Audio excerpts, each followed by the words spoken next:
TV. Hello, you're welcome to another exciting time in our exclusive interviews.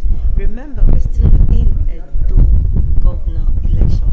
So we'll be talking to leaders, and we'll be talking to a lot of people. We have someone here who is one member, one of the leaders, ESA Northeast, and also a member of the Contact Mobilization in the BOI organization. Sir, you're welcome to the program. Thank you very much. Sir, can we have your profile, please? Well, my name is Hon.Adima Anslem, a former council chairman, is an artist, and by the special grace of God, member of the committee for POI. So good to be here, sir. Thank you very But you know, the Edo State, I think the tension is really high for the elections. What do you have to say about that? It's so shocking that we're talking of tension at this point in time, because at this point in time we ought to be discussing issues, not tension. And very, very unfortunate. A few days ago, we listened to the governor of the state threatening all sort of actions, claiming to be immunity. Yes, that's true for anybody who is the governor. For us, in our side, APC, those of us in APC as a party supporting Pastor Eze Yamo, it is all about issues. Our job is to meet and talk to the people, let the people understand where we are coming from and where we are at this point in time. It's very unfortunate we made mistakes a few years ago, and we are asking and begging for that opportunity to ratify that mistake that we did some years back. That is the issue. That is all for us. Okay, that is the issue, trying to correct the mistake. The mistake so that we made. What was the reason of that mistake? The reason, as far as I'm concerned, was we had people who are in government who pretended to be part and parcel of a party that they were never part of. And today you hear the former governor Adams Ali trying to explain where we are coming from. And unfortunately, at that point in time, just like today, he was the head of the party, and as far as we are concerned, today he's still the head of the party. So leading us, and all of us, is a collective. It was a collective mistake. It has nothing to do with an individual. It was a collective mistake, and it must be a collective ratification. And that's exactly what we are trying to do at this point in time.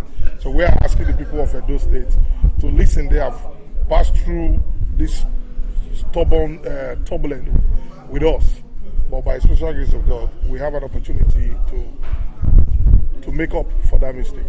So are you saying that the governor of the state does not regard the people of the state, or he does not do the continuity of the previous government? You see, I don't need to say it. I'm not the one saying it.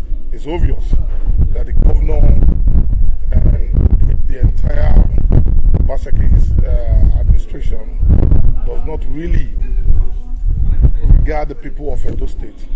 Everything is a bunch of lies brought together, cooked together. That's exactly what we have in Edo State. Today, Obaseki will talk about godfatherism. I'll give you an example. I was a candidate in the last House of Assembly election, Constituency 1, as an artist. We did the primaries. I won. My vote was 2,450. The present speaker today scored 400 and something votes. What now happened? Obaseki took my ticket and gave it to Okie. Today is the speaker. They say he's the speaker of the House of Assembly. And then the same person is complaining about godfatherism. If that is not godfatherism, then I wonder what it is. So he still practice, the governor of the state still practice godfatherism? Absolutely. Absolutely. Look at it again. My cousin here is the leader of the house in this artist, simply because he refused to move from the APC to the PDP because the governor is moving. Somebody that was voted for, the governor asked that he should be suspended. And today, himself and the one Honorable Idemudia from Ward 2 in this artist, both of them have been suspended from the council, but yet they were voted for. So if this, how do you classify that? Oshomole, as the governor of Edo State, didn't do that. We had some certain council chairmen during when Obaseki wanted to be governor first time, who refused to listen to Oshomole, and they decided to work for the then deputy governor Odubu. Oshomole didn't sack them. He didn't drive anybody. It was, I mean, politics is all about persuasion. It's not about intimidation. It's not about, killings and whatever. It is about selling your ideas, and that's why people are asking today. Ezeyamo says it's a simple agenda, and you ask the governor. The governors, I can't remember. I saw something about mega. I don't know what we are megging. In the states, it's very, very unfortunate, very saddening, so saddening. I know you feel so saddened concerning the governor of the state. Yeah. And now let's look at the youth of the state. How much has Governor Obaseki helped the youth? How much has he created job for them? What is he really doing for the youth of the state? Do you know what's funny? It's really funny when I hear today we are talking about agberos and all that. But the fact remains, today we have more agberos than when Oshomole was in government. That's the bitter truth. Today we have harbor people in government house who come out like hit men. They go out, they hit, and then they go back to their rest zone. That happens to be at those states' government house. We have people today in Benin that are residents in Benin, and they go out and they collect money from people. They collect money from people, and at the end point, they go back again. And then we are talking about, the youth of Edo State, hardworking youth of Edo State, people with positive minds. Unfortunately, this government,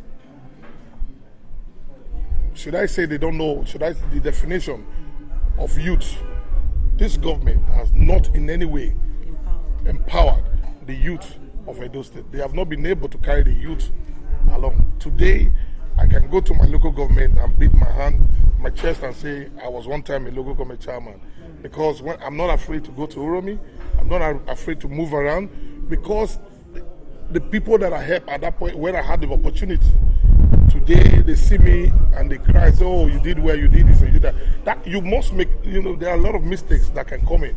But when you listen to the people, especially the youths, they can come with answers, harsh, whatever, but when you listen to them, you find out the only thing that they are looking for, they mean well for the state. That's the God's honest truth. So now, what about your candidate? What is the quality that you think he will use to defeat the PDP government? Ezeyamo is accessible. He has that listening ears. It pains me. I regret it. Well, I want to say I regret it because why not working for Ezeyamo 4 years ago? Ezeyamo brought, a lot of us passed through the school, political school of Ezeyamo. I am one of those who benefited from that school of thought, and that is exactly what is still happening today. If I spent, the governor of the state will remember how we worked together, what I did during his election. Obaseki the governor is spending about 4 years in office. I don't think he has my number. But when you look at somebody like Ezeyamo, he's down to earth. He's ready to listen. Somebody with a positive mind. Somebody, you give Ezeyamo a call today and he's not picking, he's going to call you back. He wants to listen. What is the problem? Is there a problem? What is it? What can we do? He's not just somebody that vetoes. He's not into dictatorship. These are, the problems that we're having at this point. These are the problems that we're having. Ezeyamo is a positive-minded human, a man with a fear of God, a man that is ready to listen to the people and know the yearnings of the people. How can we move Edo forward? That is Ezeyamo for you. And that's why, that tag is not just there for nothing. It's a simple agenda. Because Ezeyamo alone cannot do it alone. It needs, it has to be collective effort and reaching out to the outsiders. Some certain persons who are not going to be in government. Everybody's not going to be in government, but there are some certain persons who are leaders. Like Obaseki came in and said he wanted to retire leaders. I laugh today because the same set of persons that Obaseki said he wanted to retire are the same set of persons that is crying to now to help him. But if he had done that about 3 years ago, situation would have been different. And that was exactly what Comrade Adams was crying for. You are leaving behind people with the experience. You are leaving the politicians behind. It is not about money. Today I hear people cry, but you can hear how much today. Now we mention billions, it's like hundreds now in Edo State. The way billions are being thrown at people, parties, very, very unfortunate. Very, very unfortunate.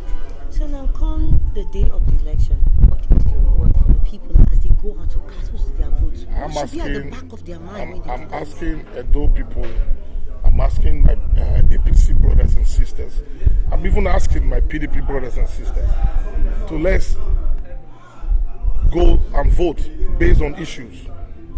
Let's make this vote about issues. Are we really better? Is it because we are angry with some certain persons? Is it because, are we going to vote because we have issues with Mr. A or Mr. B? I don't think so. I don't think we should do that. I think we need to look at the two candidates and the other candidates in the other parties and then decide. For me, I have taken my decision. And my decision is that I'm casting my vote for Ezeyamo. And I'm going to go out like I'm already doing. I'm canvassing people in my ward, Ward 5 and my local government to please, let's make this vote a vote for change. We need to change the narrative. We need to change the negative things that is happening in Edo State today. And the only way we can do that is to vote Pastor Ezeyamo on the 19th and vote Obaseki out. It's as simple as that. Thank you very much, sir. Thank you very much. It was really nice. It Thank was you really very good much. being with him. So now you've heard it from him. So please, we'll come back again, still on this Edo governorship election. And I remain Kokoafricatv. Till I see you again. Bye. Well, my name's Hon.Adima, and I'm from Northeast local government in Edo State. I just want to talk to my brothers and sisters back there that COVID-19 is actually real. It is real. People have been suffering, people have died because of COVID-19. I just want to enlighten everybody to say, look, we need to be very careful. We need to use our face masks. We need to wash our hands regularly, and we need to maintain that social distance. Even on election day, we need to keep the social distance. We need to try as much as possible to maintain that the rules and regulations. Wash your hands very well with soap and clean it very well. And like I said, use the face masks all the time. Thank you very much.